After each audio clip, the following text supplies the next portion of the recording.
Another flashpoint is brewing in Asia, this time in the Pacific waters near Japan. We are seeing two rival military drills unfolding there, one by the Chinese Navy, the other by America and its allies. For China, this is about projecting power beyond its backyard to sail and operate in far-off waters. But will this lead to military confrontation? First, look at the drills. China has deployed multiple warships.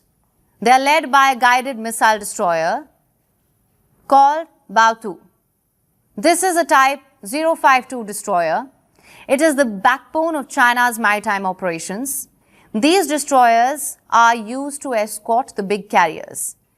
They can be used for air defense and anti-ship warfare. So where is it heading? This fleet passed near Japan yesterday through what is called the Yokoate waterway. Take a look at the map.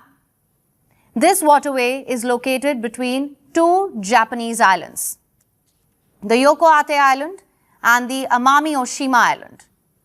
So the Chinese fleet crossed the waters yesterday. It will now hold drills in the Western Pacific. China says this is a routine voyage. They claim the drills will test far sea operations. They also say this is a perfectly legal move. But as always, it's not that simple. For starters, this route is a controversial one. China traditionally does not use the Yokoate waterway, and when they do, they don't talk about it. This is the first time they publicly announced such a voyage, and it's a deliberate choice. The Yokoate waterway is much closer to mainland Japan, so the idea here is to send a message, to project power against Tokyo. The question is why? Let's place these drills in context. China-Japan relations are already at a low point. The new Japanese Prime Minister, Sanae Takaichi, is a China hawk. Last year, she triggered a major row. Takaichi suggested that Japan would get involved if China invaded Taiwan.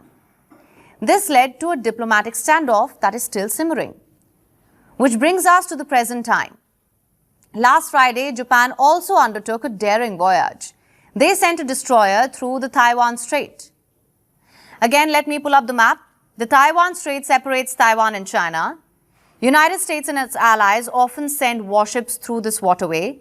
The idea is to deter China from making any moves. Of course, Beijing did not appreciate that. They accused Japan of provoking them.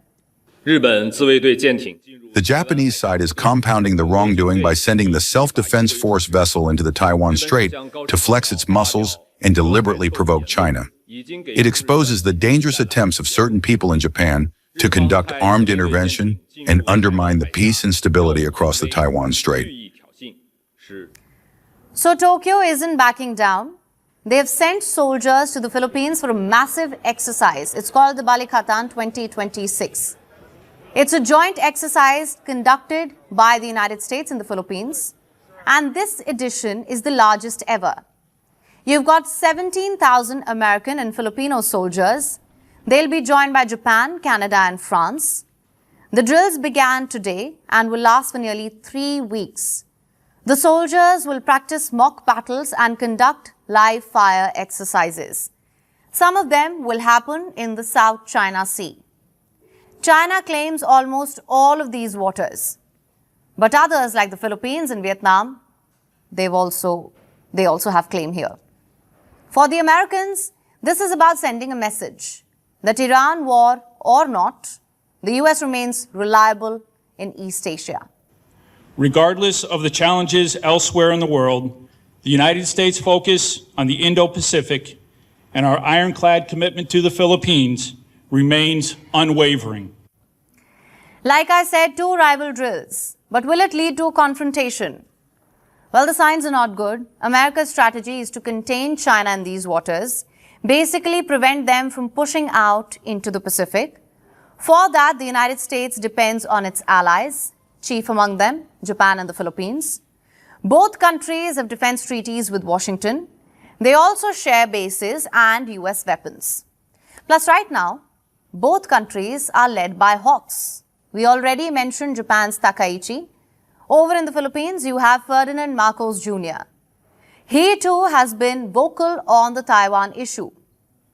Now, logic says neither side benefits from a conflict.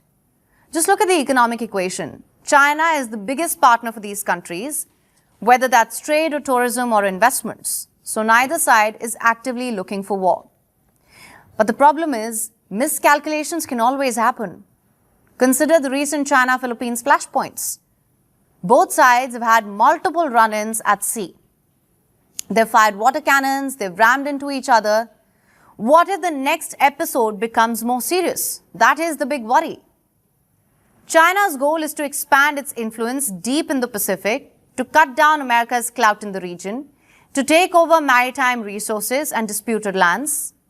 America and its allies are trying to stop that from happening.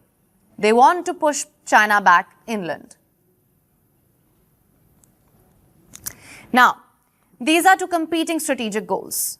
They're bound to collide and explode at one point. Things like diplomacy and trade may delay that collision, but such rival drills and miscalculations increase the risk.